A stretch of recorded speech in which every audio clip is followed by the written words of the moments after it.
إن الحمد لله نحمده ونستعينه ونستغفره ونؤمن به ونتوكل عليه ونعوذ بالله من شرور أنفسنا ومن سيئات أعمالنا من يهده الله فلا مضل له ومن يضلل فلا هادي له وأشهد أن لا إله إلا الله وحده لا شريك له وأشهد أن محمدًا عبده ورسوله أما بعد أعوذ بالله من الشيطان الرجيم بسم الله الرحمن الرحيم يا أيها الذين آمنوا اتقوا الله ولتنظر نفس ما قدمت لغد واتقوا الله إن الله خبير بما تعملون ولا تكونوا كالذين نسوا الله فأنساهم أنفسهم أولئك هم الفاسقون لا يستوي أصحاب النار وأصحاب الجنة أصحاب الجنة هم الفائزون اما بعد سورہ الحشر آیت نمبر 18 تا 20 قراءت کی ہے۔ ان آیات مبارکہ میں اللہ رب العالمین اہل ایمان سے خطاب فرما رہا ہے۔ اول یہ حکم دیا کہ تقوی کی روش اختیار کرو، تقوی کی زندگی گزارو۔ دوسرا یہ حکم دیا کہ ہر شخص اپنا جائزہ لے کہ وہ اگلے جہان کے لیے کیا بھیج رہا ہے، آخرت کی فکر کر لے۔ تیسری بات یہ بیان ہو رہی ہے کہ اللہ کے نافرمان اور اللہ کے فرمانبردار ان دونوں کا انجام آخرت میں یکساں نہیں ہوگا، لہذا دنیا میں بھی دونوں کا رویہ الگ ہونا چاہیے۔ اہل ایمان کو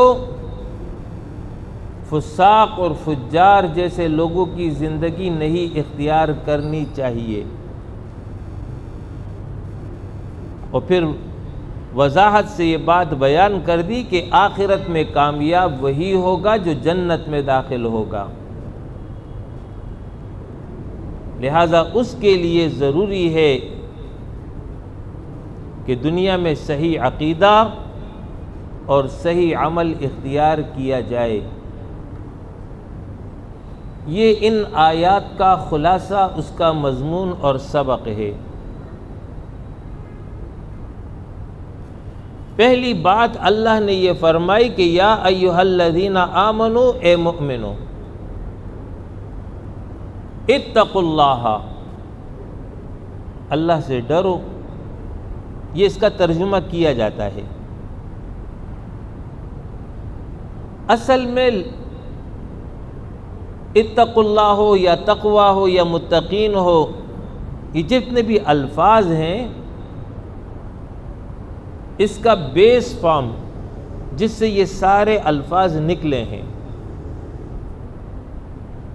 وہ ہے واو قاف یا، وقیا۔ وقیا کا معنی ہے بچنا۔ کتاب کی جو جلد ہوتی ہے اس جلد کو عربی میں وقایا کہتے ہیں، اس لیے کہ یہ کتاب کے اوراق کو پھٹنے سے بچاتی ہے۔ تو ہر وہ شے جو انسان کو تکلیف دے، ضرر پہنچائے، اس سے جب انسان بچے اس کو تقوی کہتے ہیں۔ ایک تقوی طبعی ہے، ایک تقوی فطری ہے، اور ایک تقوی شرعی ہے۔ تقوی طبعی اس کو کہتے ہیں کہ انسانی طبیعت اس چیز کو پسند نہیں کرتی ہے، اور اگر انسان اس کو استعمال کرے گا تو اپنی طبیعت کو خراب کر دے گا۔ مثلا بخار ہے تو بخار میں ٹھنڈا پانی منع ہے، نہانا منع ہے، بخار میں اضافہ ہو جائے گا۔ شوگر کا مریض ہے، چینی مٹھاس اس کے لیے منع ہے، کرے گا تو نقصان کرے گا۔ تو جب انسان ان چیزوں سے بچتا ہے تو اس کو کہتے ہیں یہ طبعی تقوی ہے جو اس نے اختیار کیا۔ دوسرا ہے فطری تقوی۔ اللہ رب العالمین نے جانداروں میں فطرتی طور پر یہ ملکہ اور یہ کیفیت رکھی ہے کہ جو شے ان کی زندگی کے لیے خطرہ ہو، ان کی صحت کے لیے خطرہ ہو، تو جانور باوجود اس کے کہ عقل نہیں رکھتے اس شے کو نہیں کھاتے ہیں۔ آپ نے اپنے مشاہدے میں دیکھا ہوگا، خصوصاً عید قربا کے موقع پر جب آپ جانور لاتے ہیں، ان کو چارہ وغیرہ دیتے ہیں، تو بعض اوقات جانور اپنا منہ ہٹا دیتا ہے، تو اس کو پتہ ہے کہ اس میں جو ہے میرے لیے نقصان ہے۔ تو یہ چیز جو اس کو پتہ چلی ہے، یہ فطرتی طور پہ پتہ چلی ہے، اس کو کسی نے بتایا تو نہیں ہے۔ تو یہ وہ فطری تقوی ہے جس کو اس نے اختیار کیا۔ تیسرا یہ ہے کہ شرعی تقوی۔ شرعی تقوی یہ ہے کہ اللہ اور اس کا رسول یہ بتا دے کہ یہ کام نہیں کرنا ورنہ تمہیں نقصان ہوگا آخرت کے اعتبار سے۔ تو جب انسان اس کام سے دور رہتا ہے، اس عمل کو نہیں اختیار کرتا، تو یہ وہ شرعی تقوی ہے جس کو اس نے اختیار کر لیا۔ تو معنی تو میں نے آپ کو بتا دیا کہ بچنا اور پرہیز کرنا، اس کی تفصیل بھی آپ کے سامنے آ گئی کہ کیسے انسان بچے۔ اب اگر ظاہری لفظ کو دیکھا جائے کہ اتقوا اللہ، اللہ سے بچو، تو یہ معنی تو درست نہیں بنتا ہے۔ تو در حقیقت اصل میں یہ ہے کہ اتقوا عذاب اللہ، لوگو اللہ کے عذاب سے بچو، اللہ کے غضب سے بچو، اللہ کے قہر سے بچو۔ اللہ کا یہ عذاب اور قہر اس وقت متوجہ ہوتا ہے جب انسان اللہ کی نافرمانی کرتا ہے، تو اس کے نتیجے میں پھر عذاب الہی اس کی طرف متوجہ ہوتا ہے۔ اب انسان نافرمانی سے کیسے بچے گا؟ اس کے لیے ضروری ہے کہ اللہ کی عظمت، اس کی جلال، اس کی قدرت، اس کا استحضار اس کے دل اور دماغ پر چھایا ہوا ہو، موجود ہو۔ جب اللہ کی عظمت کا احساس بندہ کرے گا تو اس کے نتیجے میں انسان پھر اللہ کی نافرمانی نہیں کرے گا۔ تو جب یہ احساس انسان کے دل میں پیدا ہو گیا کہ میرا رب عظیم ہے، وہ قدرت والا ہے، وہ طاقت والا ہے، تو اس کے نتیجے میں اللہ کی عظمت اس کے دل میں بیٹھے گی، اور یہی کیفیت اس کو اللہ کا خوف دلائے گی، اللہ کا ڈر اس کے دل میں بیٹھے گا۔ اس کے نتیجے میں انسان نافرمانی سے دور رہے گا۔ تو اس لیے ترجمہ یوں کیا جاتا ہے کہ اتقوا اللہ، اللہ سے ڈرو، یعنی اللہ کی عظمت، اس کی قدرت، اس کا احساس کرو۔ اس کے نتیجے میں تم گناہ سے دور رہو گے، نافرمانی سے باز رہو گے، اور اللہ کی محبت اور اللہ کی معرفت جب دل میں پیدا ہو جائے تو یہ صفت اور کیفیت انسان کو نیکی کی طرف لے جاتی ہے، قرب الہی کی طرف لے جاتی ہے۔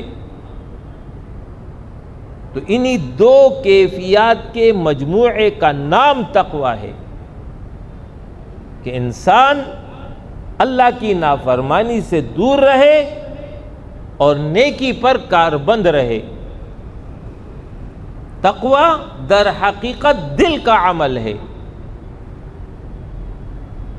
ظاہری اعضاء دل کے تابع ہیں۔ آپ صلی اللہ علیہ وسلم کا فرمان ہے کہ جسم میں ایک ٹکڑا ہے، اگر وہ ٹکڑا ٹھیک رہا تو پورا جسم ٹھیک رہے گا، اگر اس میں نقص پیدا ہو گیا تو پورے جسم میں نقص پیدا ہوگا۔ آگاہ ہو جاؤ، وہ دل ہے، یعنی اس دل میں اگر اللہ کا خوف ہے، اس دل میں اللہ کی محبت ہے، اس دل میں اللہ کی معرفت ہے، تو اس کے نتیجے میں اس کے تمام اعضاء سے گناہ صادر نہیں ہوں گے۔ وہ اپنی آنکھ کی حفاظت کرے گا، وہ اپنے کانوں کی حفاظت کرے گا، وہ اپنی زبان کی حفاظت کرے گا، وہ اپنے ہاتھ اور پیر کی حفاظت کرے گا۔ اور اگر دل میں بگاڑ پیدا ہو گیا، اللہ سے غفلت دل میں پیدا ہو گئی، تعلق باللہ کمزور ہو گیا، تو اس کا اثر اس کے عمل پر ظاہر ہوگا، اور اس کے ظاہری اعضاء سے پھر گناہ صادر ہوں گے، نافرمانیاں صادر ہوں گی۔ تو یہ دل کا عمل ہے۔ اسی لیے رسول اللہ صلی اللہ علیہ وسلم نے فرمایا، لوگو التقوی ہاہنا، دل کی طرف اشارہ کیا کہ لوگو تقوی یہاں پر ہے۔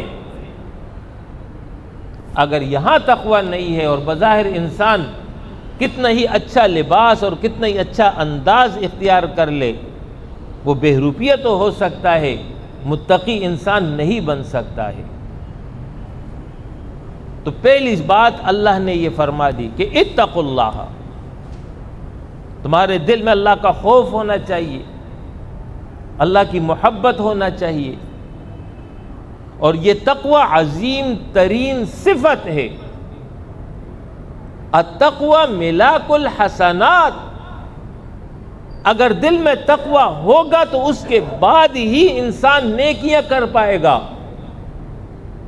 اسی وجہ سے قرآن مجید میں اللہ رب العالمین نے متقین کی صفات بیان کی ہیں۔ الذین یؤمنون بالغیب ویقیمون الصلاة ومما رزقناہم ینفقون والذین یؤمنون بما انزل الیک وما انزل من قبلک وبالآخرۃ ہم یوقنون۔ غیب پر ایمان، نمازوں کی پابندی، انفاق فی سبیل اللہ، کتاب الہی پر ایمان، قیامت پر ایمان، یہ سب تبھی ممکن ہے جب انسان متقی ہوگا۔ سارعوا الی مغفرۃ من ربکم وجنہ عرضها السماوات والارض اعدت للمتقین، یہ جنت تیار کی گئی ہے متقیوں کے لیے۔ یہ کون لوگ ہیں؟ الذین ينفقون فی السراء والضراء والکاظمین الغیظ والعافین عن الناس واللہ يحب المحسنین والذین اذا فعلوا فاحشة او ظلموا انفسهم ذکروا اللہ ومن يستغفر الذنوب الا اللہ ولم يصروا على ما فعلوا وهم يعلمون۔ متقین کی صفات بیان کی کہ جو تنگحالی میں بھی اور خوشحالی میں بھی انفاق کرتے ہیں، غصے کو پی جاتے ہیں، معاف کر دیتے ہیں، نیکوکاروں کو اللہ پسند کرتا ہے۔ ان سے جب کوئی گناہ اور غلطی ہو جائے، چاہے بڑا گناہ ہو چاہے چھوٹا گناہ ہو، فوراً استغفار کرتے ہیں، رجوع الی اللہ اختیار کرتے ہیں، جانتے بوجھتے اپنے گناہوں پر اصرار نہیں کرتے ہیں، یہ ہے متقین کی صفات۔ تو یہ سرچشمہ ہے نیکیوں کا، اس لیے قرآن نے اس کو تفصیل کے ساتھ بیان کیا اور جا بجا تعلیم دی ہے۔ اتقوا اللہ ما استطعتم، اتقوا اللہ حق تقاتہ۔ اس کے بعد فرمایا کہ وَلْتَنْظُرْ نَفْسٌ مَا قَدَّمَتْ لِغَدٍ، ہر شخص اپنا جائزہ لے لے کہ وہ آنے والے دن کے لیے کیا بھیج رہا ہے۔ مراد آنے والے دن سے قیامت ہے۔ قیامت کو، آخرت کو اللہ نے آنے والے دن سے تعبیر کیا۔ مفسرین نے اس کی وجوہات بیان کی۔ پہلی وجہ یہ ہے کہ جس طرح آنے والا دن قریب ہے، صرف رات کا فاصلہ ہے، رات ختم ہوگی اور دن آ جائے گا، اسی طرح قیامت بھی قریب ہے۔ قیامت کو دور نہ جانو، اور ہر شخص کی قیامت اس کی موت کے ساتھ شروع ہو جاتی ہے، اور موت کب آئے گی کوئی پتہ نہیں ہے۔ کسی وقت بھی انسان ادھر سے ادھر ہو جائے گا، پتہ بھی نہیں چلتا ہے۔ آنن فانن، جوانی میں بھی آ جاتی ہے، بڑھاپے میں بھی آ جاتی ہے، لڑکپن میں بھی آ جاتی ہے۔ ہر حال میں انسان جو ہے دنیا سے جا سکتا ہے۔ ضروری نہیں ہے کہ پہلے بوڑھا ہوگا، بیمار ہوگا، اس کے بعد رخصت ہوگا۔ لہذا خبردار کر دیا کہ اپنے قیامت کو دور نہ جانو، وہ تمہارے قریب ہے۔ دوسرا یہ ہے کہ ایک انسان دنیا کے اعتبار سے مستقبل کی منصوبہ بندی کرتا ہے، اس کے لیے تیاری کرتا ہے۔ مثال کے طور پر طالب علم ہے، آج محنت کرے گا کل ڈاکٹر بن جائے گا۔ ایک تاجر ہے، آج تجارت میں پیسہ لگاتا ہے، سرمایہ کاری کرتا ہے، اس کی نظر مستقبل پر ہوتی ہے، آنے والا دن میں اس کو پروفٹ مل رہا ہے، اس کے لیے سب ساری تگ و دو کرتا ہے۔ جو لوگ دیار غیر میں محنت مزدوری کرتے ہیں 4 سال 5 سال 10 سال، ان کے ذہن میں ایک نقشہ ہے، اتنا عرصہ میں نے محنت کرنی، کمانا ہے، اپنا گھر بنا لوں، بچوں کی شادیاں کر لوں، اپنا مستقبل اچھا کر دوں۔ انسان دنیا کی یہ تیاری کر رہا ہوتا ہے آنے والے کل کے لیے۔ اللہ فرما رہا ہے تمہارا حقیقی مستقبل آخرت ہے۔ حقیقی مستقبل یہ دنیا نہیں ہے، حقیقی مستقبل موت کے بعد شروع ہو رہی ہے۔ وَلْتَنْظُرْ نَفْسٌ مَا قَدَّمَتْ لِغَدٍ، اس آنے والے دن کے لیے تم نے کیا تیاری کی ہے، اس کا جائزہ لے لو، اپنا احتساب خود کر لو۔ یہ ایک محدود عمر اللہ نے دی ہے، کسی کو 40 سال، کسی کو 60 سال، کسی کو 90 سال، کسی کو 100 سال، لیکن ہے محدود زندگی۔ ایک دن ایسا آ رہا ہے جو ہر انسان کا آخری دن ہوگا، صبح کا وقت ہوگا، شام کا وقت ہوگا، رات کا وقت ہوگا، یہی جمعہ ہفتہ اتوار پیر منگل کا کوئی دن چل رہا ہوگا، جنوری فروری رمضان شعبان چل رہا ہوگا، یک فرشتہ آ جائے گا، چاروں ناچار اس کو اس دنیا کو چھوڑ کر کے یہاں سے رخصت ہونا ہوگا۔ کل نفس ذائقۃ الموت، ہر ذی روح نے موت کا ذائقہ چکھنا ہے۔ یہاں تم نے ہمیشہ نہیں رہنا ہے، یہ تمہاری جگہ نہیں ہے، یہ تمہیں تیاری کے لیے دی گئی ہے۔ لہذا ہر شخص اپنا جائزہ لے لے وہ کیا تیاری کر رہا ہے۔ بھیج تو رہا ہے آگے، مگر کیا بھیج رہا ہے؟ صحیح بھیج رہا ہے، غلط بھیج رہا ہے؟ جو بھیج رہا ہے اس میں اخلاص ہی ہے، ریاکاری ہے۔ وَلْتَنْظُرْ نَفْسٌ مَا قَدَّمَتْ لِغَدٍ۔ سیدنا عمر فاروق رضی اللہ عنہ کا قول ہے، آپ نے فرمایا حاسبوا انفسکم قبل ان تحاسبوا، لوگوں اپنا احتساب کر لو اس سے پہلے کہ اللہ تمہارا احتساب کر لے۔ یہ زندگی اللہ نے دی ہے، یہ جوانی اللہ نے دی ہے، یہ عمر اللہ نے دی ہے، یہ صلاحیت اور قابلیت اللہ نے دی ہے۔ لَتُسْأَلُنَّ يَوْمَئِذٍ عَنِ النَّعِيمِ، ایک ایک نعمت کے بارے میں اللہ سوال کرے گا، لہٰذا اس وقت سے پہلے اپنا احتساب خود کر لو۔ زندگی کہاں گزاری، جوانی کدھر گزری، مال کیسے کمایا، خرچ کہاں کیا، جو علم تھا اس پر عمل کتنا رہا، یہ 5 لازمی سوالات ہر انسان سے ہوں گے، اس حال میں کہ وہ رب کے سامنے کھڑا ہوگا، دائیں بائیں اس کا عمل ہوگا، کوئی ساتھی اور کوئی مددگار نہیں ہوگا، ہر انسان تنہا اپنا احتساب کے لیے پیش کیا جائے گا۔ اس وقت کو دیکھ لو، اس وقت کا استحضار کر لو، اس وقت کے لیے تیاری کر لو۔ انسان پر 4 مراحل گزرتے ہیں یا گزریں گے۔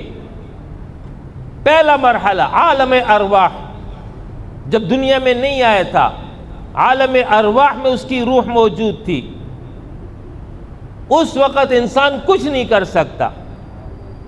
دوسرا مرحلہ عالم دنیا، اس دنیا میں وہ آتا ہے، یہ دنیا کی زندگی جس کو ایک انسان سمجھتا ہے کہ بہت بڑی زندگی ہے، حقیقت میں یہ بہت معمولی زندگی ہے۔ اوسطاً عمر تقریباً 60 سال ہے، کسی کو اس سے زیادہ مل جائے تو مل جائے، کسی کو 70، کسی کو 80، کسی کو 90، لیکن بالعموم جو اوسطاً عمر ہے وہ 55 سے 60 کے درمیان ہے۔ اب یہ 60 سال کی کل زندگی ہے، اس کل زندگی میں پہلے 15 سال تو نابالغی کی عمر ہے، اس میں تو انسان ویسی لہو لعب میں وقت گزار دیتا ہے۔ اس کے بعد 45 سال گویا کے رہ گئے ہیں۔ 45 سال میں 1/3 حصہ انسان نیند کی حالت میں گزار دیتا ہے، گویا کہ 15 سال تو نیند کرتے ہوئے گزر گئے، باقی رہ گئے 30 سال۔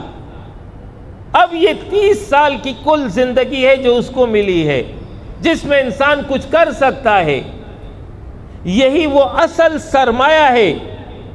اگر اس سرمایہ کو اس نے صحیح طریقے سے استعمال کر لیا اور اپنے مستقبل آخرت کی تیاری کر لی، تو جب یہاں سے رخصت ہوگا تو تیسرا زمانہ، تیسرا عالم اس پر آ جائے گا، جس کو عالم برزخ کہتے ہیں، قبر کی زندگی ہوگی، وہاں وہ پہنچ جائے گا، اور جب وہاں پہنچ جائے گا تو پھر انسان اپنے عمل میں اضافہ نہیں کر سکے گا۔ پھر اس کے بعد عالم آخرت شروع ہوگا، دوسری مرتبہ سور پھونکا جائے گا، اب انسان اپنے احتساب کے لیے پیش ہو جائے گا۔ وہ جو اس نے دنیا کی زندگی گزاری ہوگی، اسی پر اس کا مستقبل کا سارا دار و مدار ہے۔ صحیح عقیدہ، صحیح عمل انسان کو فائدہ دے گا، غلط عقیدہ، غلط عمل انسان کو نقصان دے گا۔ اور جو شخص دنیا کی محبت میں گرفتار ہو جاتا ہے، دنیا کی حقیقی زندگی سمجھ لیتا ہے، آخرت سے غافل ہو جاتا ہے، ایسا انسان موت کے بعد افسوس کرے گا، پچھتائے گا، لیکن کچھ بھی اس کے ہاتھ نہ آئے گا۔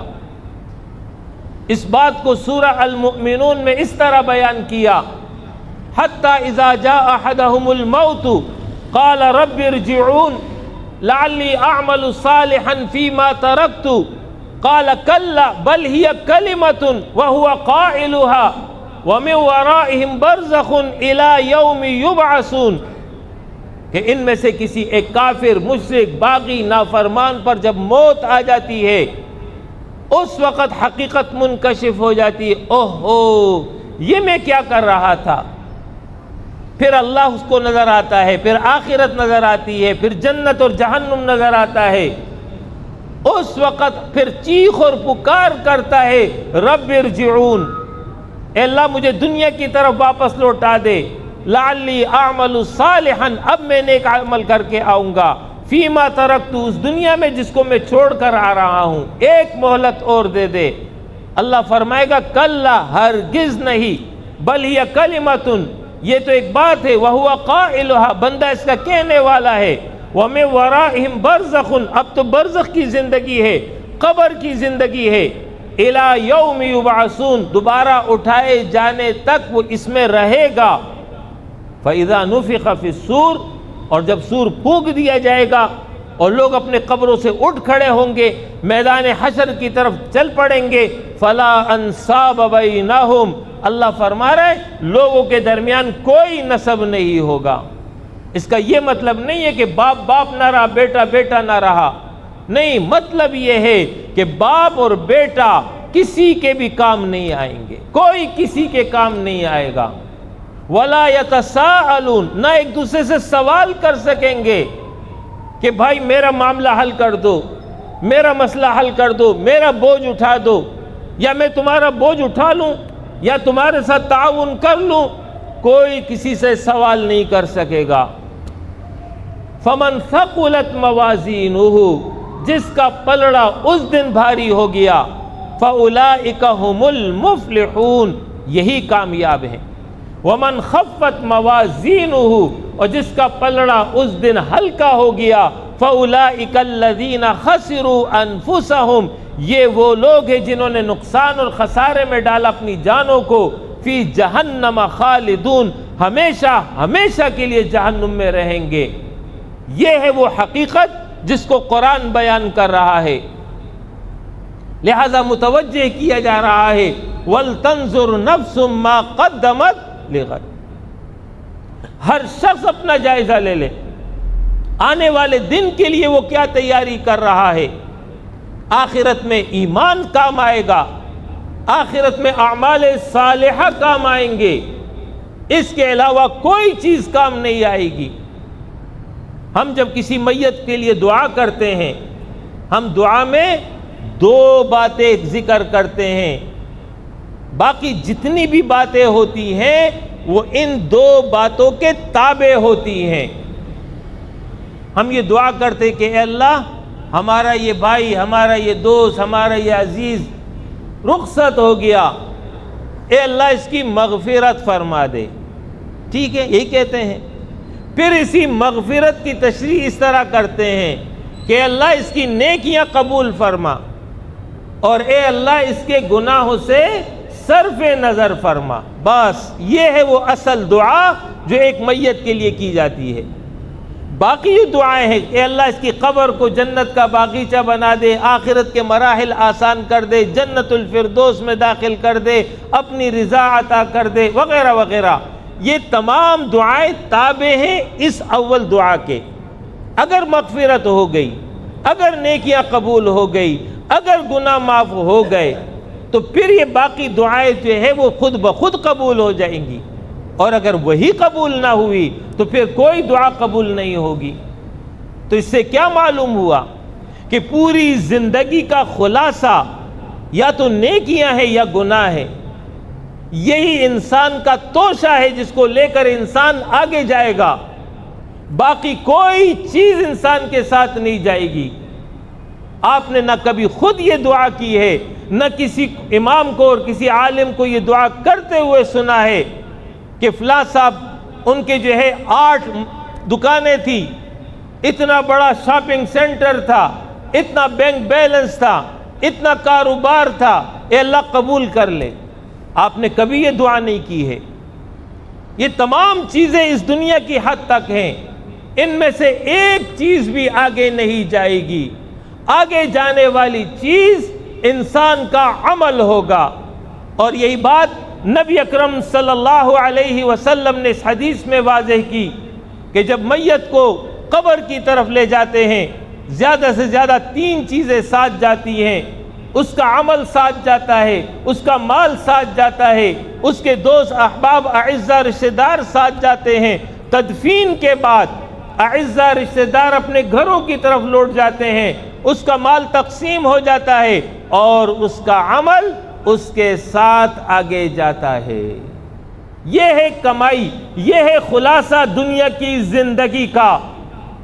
وَمَا تُقَدِّمُوا لِأَنفُسِكُم مِّنْ خَيْرٍ تَجِدُوهُ عِندَ اللَّهِ، جو کچھ تم خیر اور نیکی آگے بھیجو گے جب وہاں پہنچو گے اپنے سامنے پالو گے۔ فَمَن يَعْمَلْ مِثْقَالَ ذَرَّةٍ خَيْرًا يَرَهُ وَمَن يَعْمَلْ مِثْقَالَ ذَرَّةٍ شَرًّا يَرَهُ، جس نے ذرہ برابر نیکی کی ہوگی اس کو بھی وہ دیکھ لے گا، اور جس نے ذرہ برابر برائی کی ہوگی اس کا بھی انجام وہ دیکھ لے گا۔ لہٰذا یہ دنیا کی زندگی جو اللہ نے دی ہے بطور امتحان دی ہے۔ الذی خلق الموت والحیات لیبلوکم ایکم احسن عملا، یہ موت اور زندگی کا نظام اللہ نے بنایا، تمہاری آزمائش کر رہا ہے کون تم میں بہترین عمل کرنے والا ہے۔ وقت مہلت باقی ہے، آخرت کی فکر کر لو۔ والعصر ان الانسان لفی خسر الا الذین آمنوا وعملوا الصالحات وتواصوا بالحق وتواصوا بالصبر، زمانہ گواہ ہے انسان نقصان میں ہے سوائے 4 صفات کے حامل کے کہ وہ نقصان سے محفوظ ہے۔ کون؟ جس نے ایمان اختیار کیا، جس نے اعمال صالحہ کیے، جس نے حق کی دعوت دی، جس نے حق پر جمع رہا اور ایک دوسرے کو صبر کی تلقین اس نے کی، یہ 4 صفات والا محفوظ ہے آخرت میں۔ اور جو ان 4 صفات سے متصف نہیں ہوگا وہ آخرت میں نقصان ہی نقصان اٹھائے گا۔ وَلْتَنْظُرْ نَفْسٌ مَا قَدَّمَتْ لِغَدٍ وَاتَّقُوا اللَّهَ، دوبارہ اللہ نے فرما دیا لوگو اللہ سے ڈرو، غفلت کی زندگی نہ اختیار کرو، دنیا کی محبت میں مبتلا نہ ہو جاؤ، دنیا کو مقصود نہ بناؤ، شیطان کی راہوں پہ مت چلنا، نفس کی اتباع ہرگز نہ کرنا، اللہ کا خوف دل میں رکھو، ذمہ دارانہ زندگی گزارو۔ ان اللہ خبیر بما تعملون، یقیناً اللہ خبردار ہے تمہارے اعمال سے جو تم کر رہے ہو، اللہ سے تمہارا کوئی عمل پوشیدہ نہیں ہے۔ یوم تبلی السرائر، جس دن پوشیدہ راز ظاہر کر دیے جائیں گے۔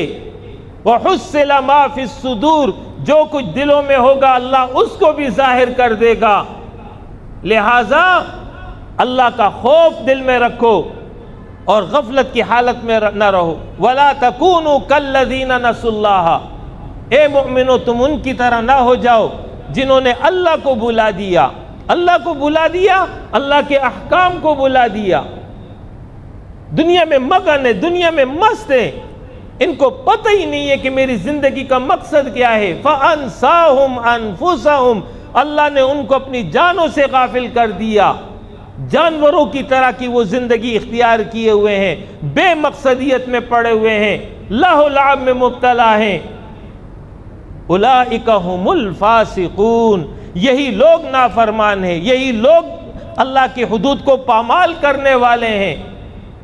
ان کی طرح زندگی اس لیے نہ اختیار کرو کہ لا یستوی اصحاب النار و اصحاب الجنہ، جہنم والے اور جنت والے برابر نہیں ہیں۔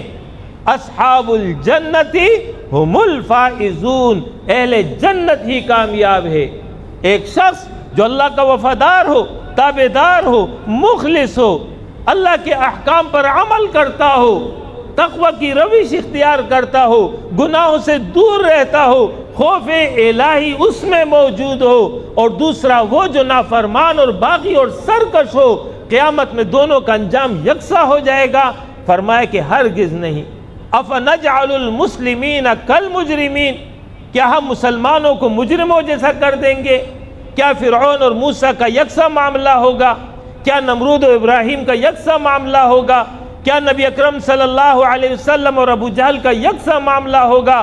نہیں، فرمایا اصحاب الجنت ہم الفائزون، اہل جنت ہی کامیاب ہیں۔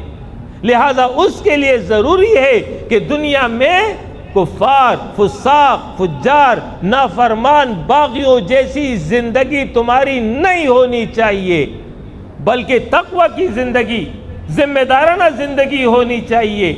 آخرت کی فکر ہمیشہ تمہیں دامن گیر رہنی چاہیے، اس کے مطابق تمہاری تیاری رہنی چاہیے۔ کن فی الدنیا کأنک غریب او عابر سبیل، آپ صلی اللہ علیہ وسلم نے متنبہ کیا کہ دنیا میں ایسے رہو جیسے کہ ایک مسافر رہتا ہے یا رہگزر شخص ہوتا ہے۔